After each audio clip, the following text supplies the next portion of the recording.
Safex for as long as I have been involved with them. And that goes back a long time. You can see that has been a long time. They've been involved in supported Safex for 24 years. Regardless of situation or whatever's going on, even in the midst of COVID, they are here, they've supported us, and we are very, very grateful for their support.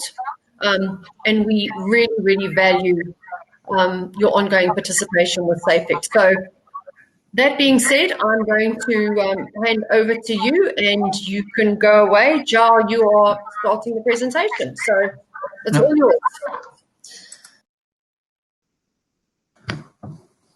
My screen is sharing correctly? Yes, it is. Yeah, okay. So thank you all for inviting me and having me here today. My name is Joao Nogueira, I'm Portuguese, and I've been working with CHEP for more than 5 years, and specifically with these last mile solutions and in-store solutions for the last 2.5.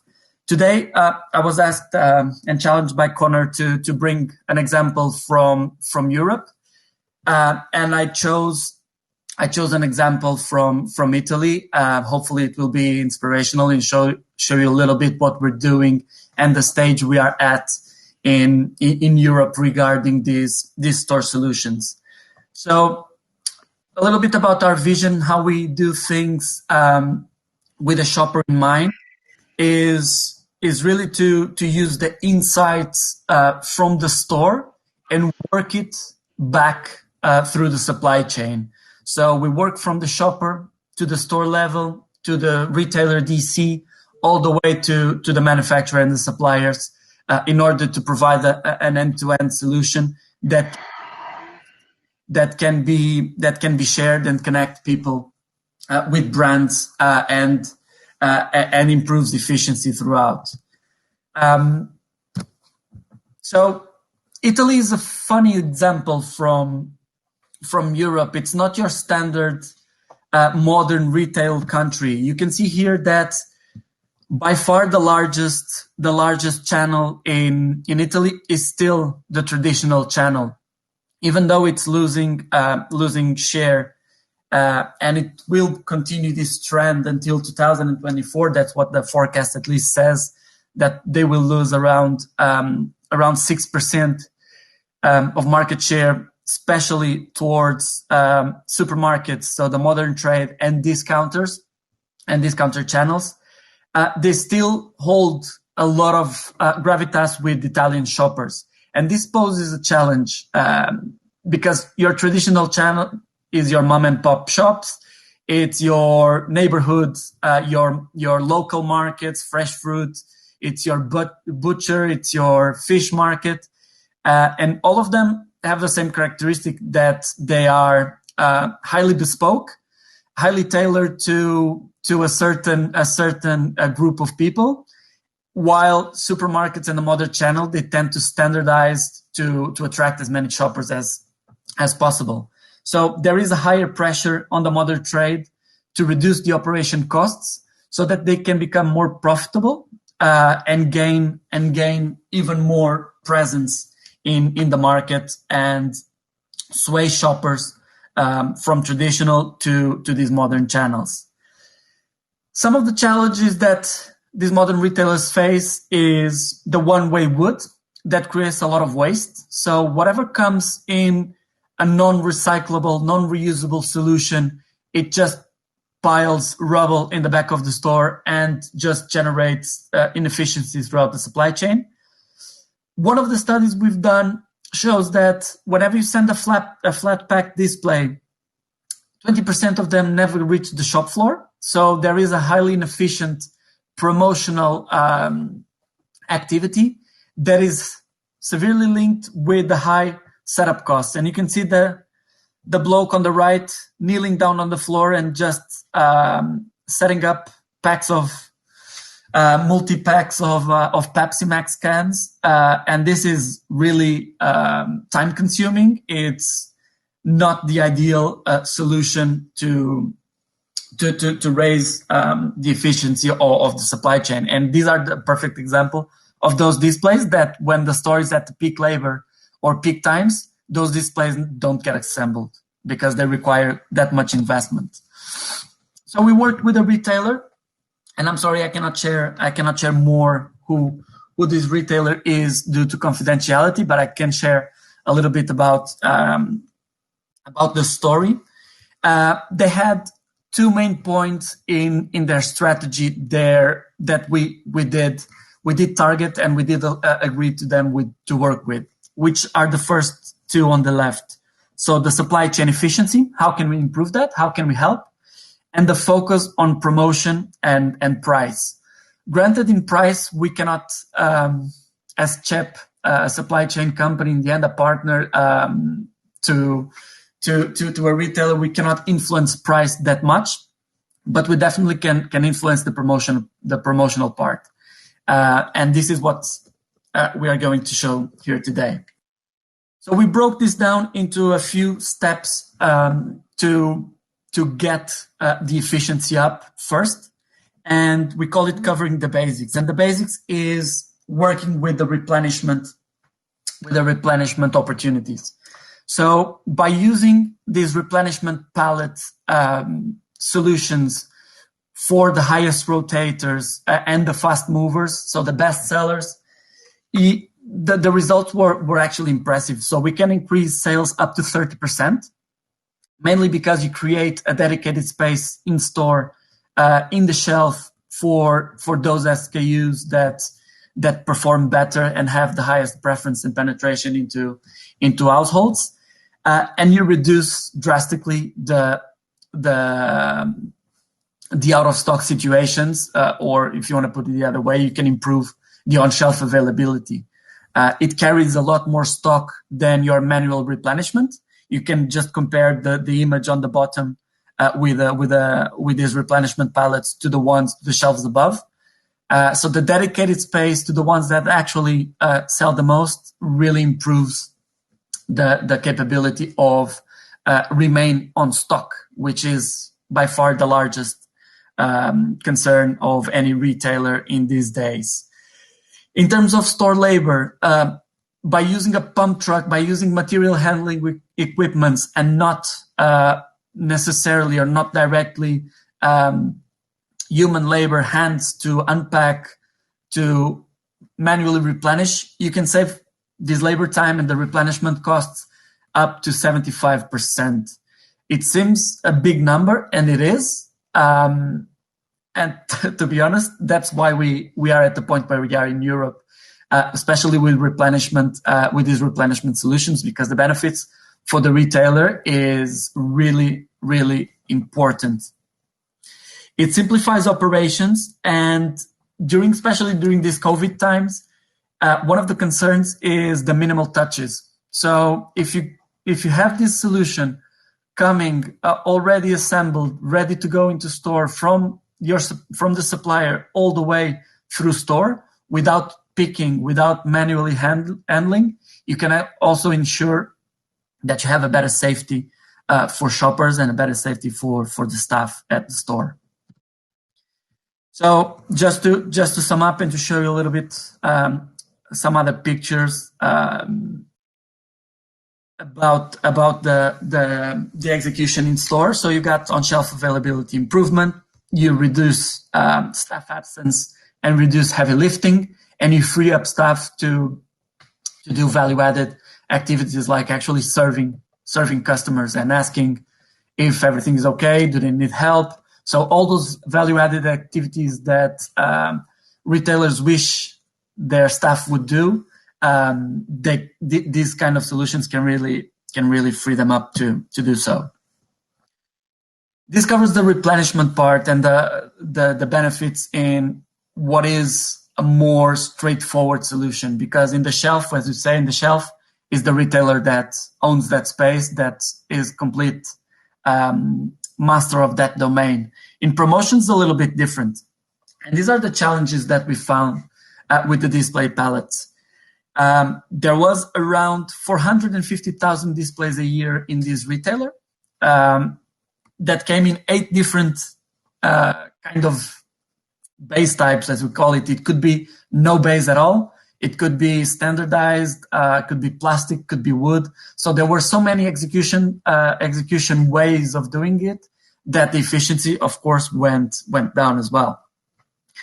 What we worked with was with these retailers to calculate as well what were the environmental impact of using CHEP solutions, in this case a reusable plastic solution, rather than your one-way wood. You can see that on the savings that we could get by switching to CHEP solution.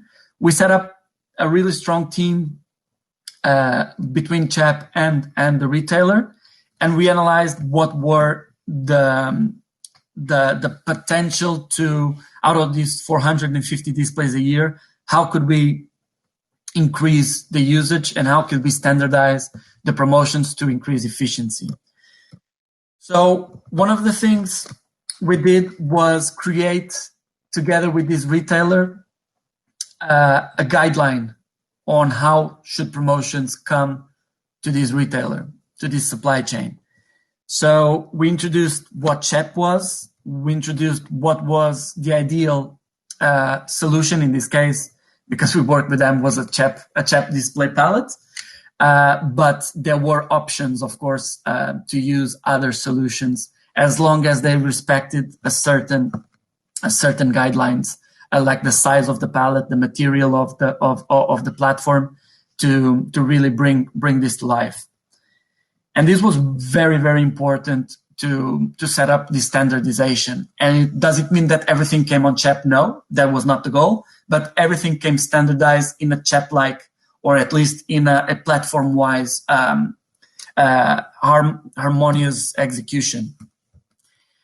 And then what we did was, after we did implement these solutions and brought it to life with the suppliers, we went one step further with this retailer, and we brought it to life on their private label and on their own execution. The image you see on the left was a 3D visual we create for this one retailer. And what we saw is that 20%, a private label had 20% market share. It was the fastest growing category of products with a 6% year-on-year growth. And it had 0 secondary locations. So we questioned why. Why is that? What can we do to bring your brand and to bring retailer brands to life? And can we do it in a way that it's engaging and really treats these kind of executions different? And the image you see on the left is nothing like what was pitched on the left-hand side, but on the right-hand side, they picked up the idea. This retailer, others retailer in Italy did the same. So it was a nationwide kind of execution. But what they did was with some Harry Potter mugs. So in this case, it's clearly one of those time-limited campaigns, those merchandising campaigns.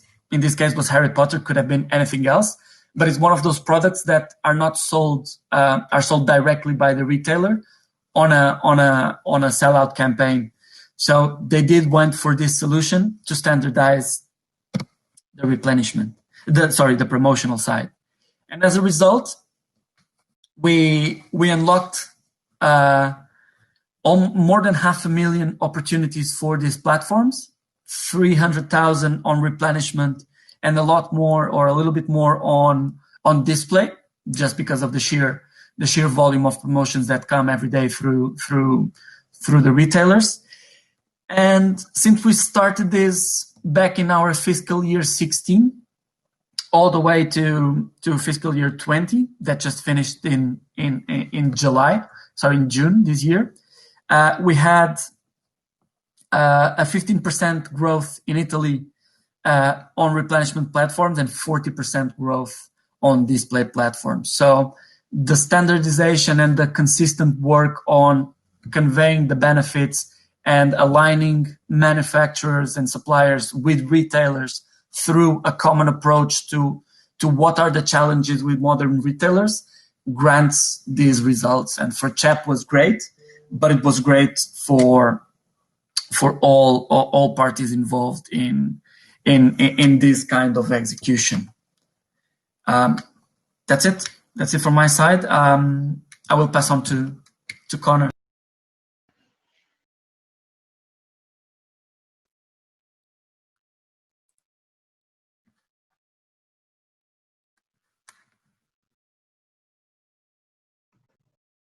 It seems we might have lost Conor, unfortunately. I am struggling to get a hold of him.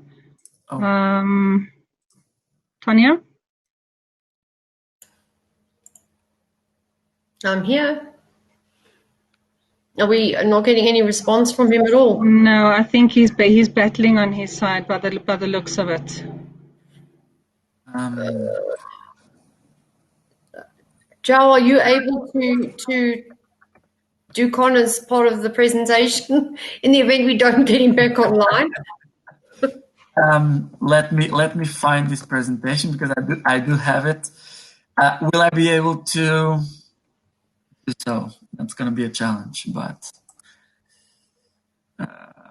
yeah, unfortunately, with these virtual platforms and the usage of internet, it's not 100% reliable, and occasionally we have these issues, we have sound issues, we have all sorts of challenges. That also depends on your Wi-Fi or internet connection. yeah. So we'll keep trying to get him back. Okay, I found Conor's presentation. Okay. Will I be able to do it?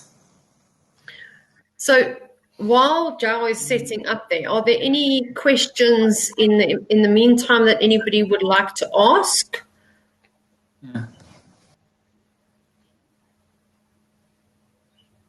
Based on the first part of the presentation, any questions coming forward as yet? Okay, nothing at this point. Nothing at this point. Okay, so I think, are you ready to go, Joao? Yeah, I'll give my best. That's I'll do fine. my As best. soon as we're able to get Conor back on, we'll bring him on. Okay, he can Yes. take over then. Please. Thanks, Joao. So let me know when it's up.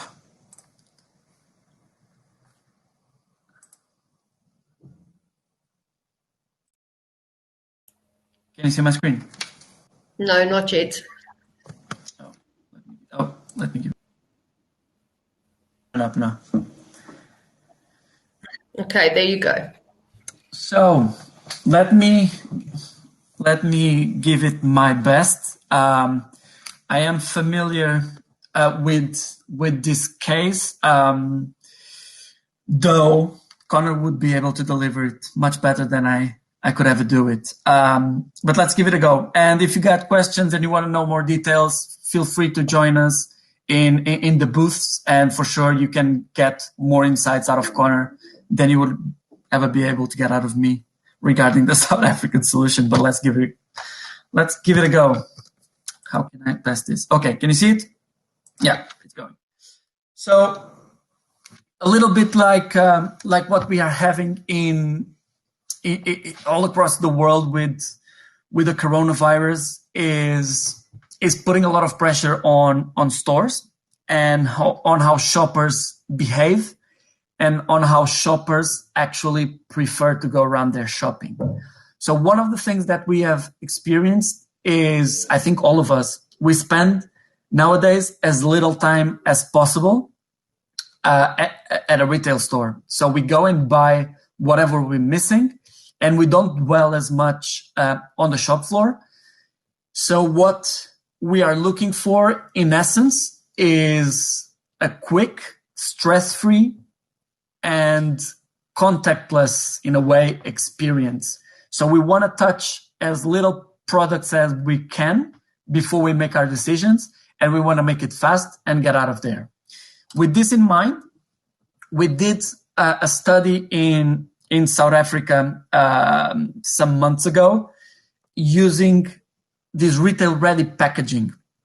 So what we did is, in essence, as you saw with the Italy case, we used a pre-packed solution all the way from the manufacturer. In this case, was the sugar category, and we placed it on different parts of the store, and we measured what was the attractiveness and what was the sellout rate of these solutions, these pre-packed solutions. We measured how shoppers reacted to it.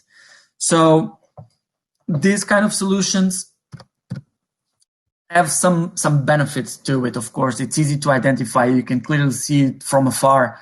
It creates a disruption in the shopping journey because the aisle all of a sudden looks different, and there's a massive blue, in this case blue, display there to generate attention and to get your eyesight as a shopper to get it there. The cool thing that we did with these solutions is we partnered with a research agency, and we used shoppers and we used eye tracking technology to monitor what were the attention levels and what were the results that we could generate out of this experience. And this is the way we did it, and this is the way that for sure Conor and myself as a proxy now recommend that these projects are conducted. So we need to identify clearly the opportunity, and at the manufacturing plant we need to understand when we go and we move into a ready pack solution, what are the adaptations we need to do in the production line, if any, or do we need to set out to accept, in a way, the extra costs of having to co-pack the solution and to get the display, so the cardboard cost there, and just embed this in the operation, because in a way it's a different way to sell. At the distribution center, what are the needs? Does it have any automation that we need to consider? Do we need to implement any kind of changes in the equipment? And the same at the stockroom, at the transport. The good thing is that because everything is printed out on a cardboard, you can print out the tracking systems, you can print out the barcodes. If not, you can just work around with a plastic wrap in order to make it visible. In the merchandising, that one is mission critical, because often we see I see it in Europe, and I cannot speak in this case for South Africa, but I think that implementation in Europe, you see it often, that a good concept gets ruined by a poor execution in store. So it needs to be clear, and it needs to be super simple for a shop floor staff to know where to cut out, and actually that the cutout, it's easily removable and the rest of the cardboard doesn't tear, because you can go from a perfect solution, very, very interesting, very exciting in concept, and if the tear down is terrible, then everything gets knackered and it just doesn't look appealing at the store. And to the shopper, of course, it is important that the execution looks good. And to be honest, if I go back a little bit, this kind of execution with a cardboard solution looks way better than the ones I showed you in the case from Italy. So it engages shoppers in a different way. It is more expensive than the way that Italians did it in the case that I showed before. So it's a trade-off. What do you want to do? Do you want to engage more and sell and get shoppers more excited, or do you want to move it a little bit fast and dirty and just stick product on a pallet and off you go?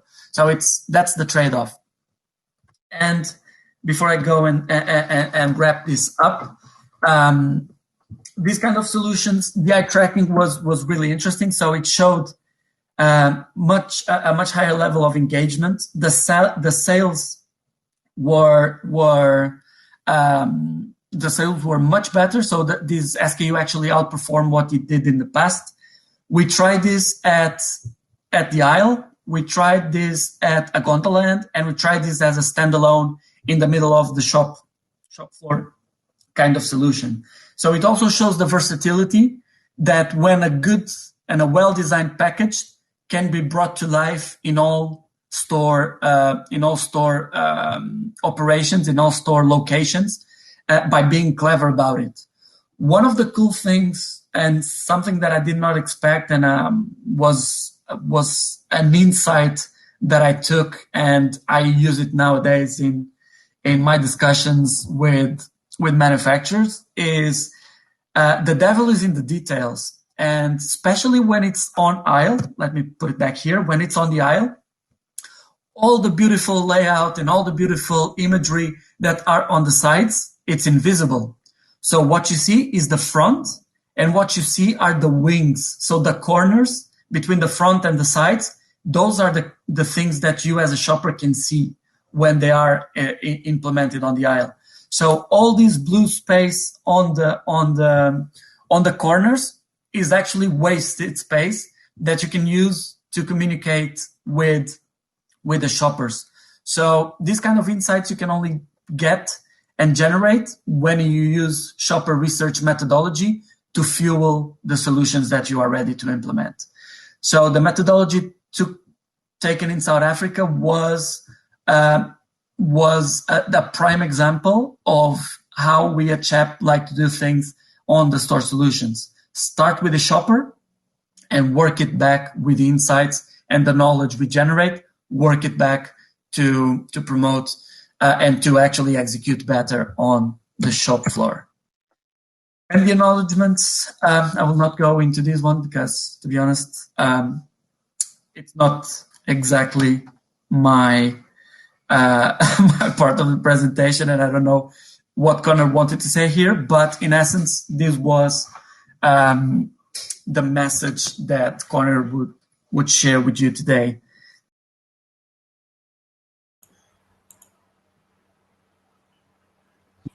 Thank you so much, Joao. We really, really put you on the spot there. Yeah, you did. But, that's how things go. You did a fantastic job. I just want to find out from the audience, do you have any questions with regards to the presentation? I really personally found it very interesting. I think there's a lot that goes on behind the scenes on how to draw the shopper in. I know that obviously different people are attracted to different things, but it's very interesting that so much goes into drawing attention to the shopper. So if there are not any questions, or you have questions that you think about later, I'm sure, Joao, are you going to be around for a while? You're on mute. Yes, I am. It's classic. I will be on the lobby at CHEP table. Meanwhile, you can find me there. You can reach me there. If Conor does get to join, I will set up a different table so that I allow Conor to be on the CHEP table. So okay. Go ahead, and then you can find me there. Okay, perfect. Thank you so much. And it's unfortunate that we lost Conor, but like I've said, these things unfortunately do happen, and there's not much that we can do about that. But questions, please visit the CHEP booth. They'd be more than happy to answer any questions, discuss solutions, etc. with you. So big thank you, and again, big shout out to CHEP for their ongoing support for SAPIX. And before we jump out of the session, please complete the poll before you leave. As I've said, it's important from a speaker quality point of view that we make sure we are hitting the mark when it comes to the presentations that we put forward for you. So we have a short break now for 15 minutes. So you can move around and play around on the platform. Please go and join the lounge and have some discussions at the tables. Visit the booths of the exhibitors and just get some networking done. There's lots of opportunity. There's lots of really good people on this in this session. So I encourage you to get out there and meet them And yeah, the platform's really good for networking. So I'd really like you to explore it more. But thank you for joining us, and we will see you back here at 12:15. Thank you so much. Thank you. Thanks, Bye-bye. Joe. You're welcome.